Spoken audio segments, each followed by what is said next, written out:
The holes in the wall looked like something grabbed that board and pulled it straight out, ripping the wood and concrete it was drilled to. Still getting goosebumps remembering it. What's the creepiest or most unexplainable thing you've ever seen that you haven't shared anywhere? When I was about 9, in the 1970s, I was playing football in the street. A bus came along, so I jumped up on the pavement. As it passed, I noticed my aunt and she smiled and waved to me. When the bus had gone, I carried on playing. I went home several hours later to find my aunt had died the previous evening.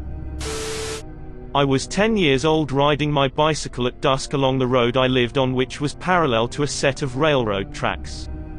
I moved off the road as a car sped by and a beer bottle came sailing at me from the front passenger seat. I could see two young women turned around laughing at me through the back window. I flipped them off and kept riding. About 30 seconds later, I heard the train slam into them. I got recalled into work and was driving at about 3 a.m. I was in a very rural area in western Washington. As I come around a curve, I see a woman in a nightgown on the side of the road looking up at a steep embankment. Just standing there staring away from the road. There are no homes nearby, not for miles. I call 911 and pull over about a minute up the road, not knowing what to think. Deputy showed up and couldn't locate anyone and was as dumbfounded as I was. Rescued a blue tick coonhound that had bad anxiety when we left, so he had to be crated. Went to the grocery store with wife and 2 young kids and left the dog in the crate. When we got back, the dog was out of the crate, but the crate was completely closed and latched. There was no apparent way it could have happened. We problem solved it for the entire day and couldn't figure out how he did it. Called him Bloodini after that. His unmatched escape skills continued though.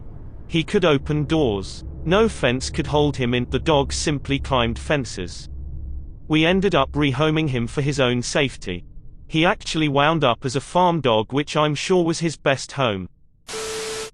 When I was about 11 or 12, I went with my friend and my younger brother to play football in a park that was in a pretty remote place, so there were never many people. Basically 3 or 4 people came dressed in Victorian-style clothes, set up a box underneath a tree with big branches, tied a rope around it. One of them stood there with this noose around his neck, and then his friend kicked the box so he was hanging. They took turns doing this, and we left. Was super weird thinking back to it, and I have to check with my brother whenever I think about it to make sure it actually happened. Edit, for people asking, how did they not die? They were taking turns, etc. From what I remember, the box mustn't have been particularly high relative to the length of the rope, so there wasn't much of a drop if any. I don't remember how long they were swinging for, but I suppose it must have been between 15 seconds to a minute. Then the friends would put the box back for the one hanging to stand on so they could get down, and someone else would take their place. My father died when I was 15. In my freshman year of college, me and my roommate in the dorms were somewhat close, but really had only known each other for a month when the creepy thing happened. I hadn't told her much about my childhood, but she knew that my father had passed. One day she woke me up and asked me, "Did your father used to call you, insert silly childhood nickname here?" I hadn't heard that name since I was 6 or 7. I definitely never told her that he used to call me that, as it was a repressed memory that I hadn't thought about in a long time. Anyway, as it turned out, she had a dream that my father had come to her and asked her to take care of me, calling me by this silly childhood nickname. It was always difficult for me that my father never saw me graduate high school or start college. But I guess he did, from wherever he is now. Back in 2016, my mother was staying at my place because my father was in the hospital at the time and my apartment was right next to the hospital. One night I had this dream that the landline rings and my mother answers the phone and hears the news that my dad has passed away. She hangs up the phone and tells me that my uncle, a doctor at the hospital my father was in, just gave her the news of my father's passing. I wake up startled. I have a drink of water, and just as I start feeling relieved that this was all just a bad dream, the phone rings and my mom picks it up. I was just watching her from a distance, noticing the expression on her face, noticing the tears that started dripping down her cheek, and she hangs up the phone and tells me that my uncle just told her that my father has passed away. This is the only unexplained thing that ever happened to me, and this is the first time I share this with anybody. My friend and I were sleeping in my parents' room one night when she was over, and it was probably about 3 a.m. Suddenly we hear a sound like a fart from the corner of the room, and distinctly from this one corner. So I ask my friend if she farted, and of course she says no, as it clearly came from that corner. Thinking maybe it's my dogs, as they sometimes sleep in my parents' room, I go and check it out but realize they're not in the room with us. Okay, so that's weird, I thought, and my friend also said she heard a distinct fart too, so we assumed that maybe we both misheard. Then all of a sudden an unknown caller starts ringing my phone, and I don't answer because at this point I'm freaked out. After I decline the call, I receive a message from an unknown caller with the same area code as the caller who had just called me. The text message is all in Spanish, and me and my friend decide to paste the text into Google Translate, where it proceeds to say, "Did you hear that fart?" Needless to say, we never slept in my parents' room again, and were convinced that we have a Spanish farting ghost in our presence. Edit, no brothers that would have pranked me either. I have a sister, but she was as amused as I was when I told her. Freaky stuff. In my mother's house, the basement light would turn on while we were away, and even if it was turned off before we left, it was somehow back on when we got back.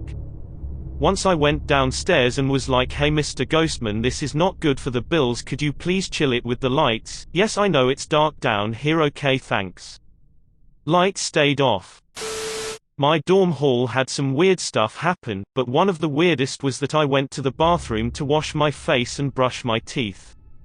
The sink was right next to the entrance, and as I washed my face, I saw and heard the door open and noticed a figure move to the end of the stalls. I figured a girl had just come in to use the bathroom. I dry off my face and begin brushing my teeth, but realized I didn't hear anyone else. I checked each stall and no one was in there. I quickly grabbed my stuff and knocked out. I was in my final year at uni, and I worked as a TA for a language professor. This meant teaching 1-hour sessions multiple times a week. I basically lived in the known to be haunted humanities building.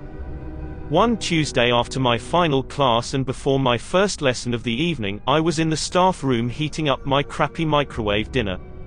A woman I had never seen before came in, obligatory, "Oh, let me just scooch past ya," and checked the time on the coffee machine. Now I found it odd that this university employee came here just to check the time on the coffee machine. You don't have a phone, computer, watch, clock. But who am I and my lean cuisine to judge? She looks at the time on the coffee machine and says, "That can't be right. What time is it?" Me, it's 5:37.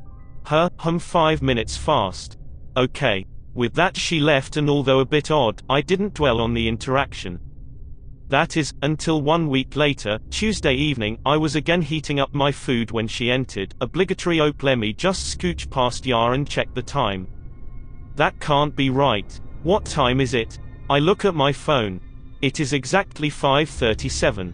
I tell her, and once again she says, 5 minutes fast.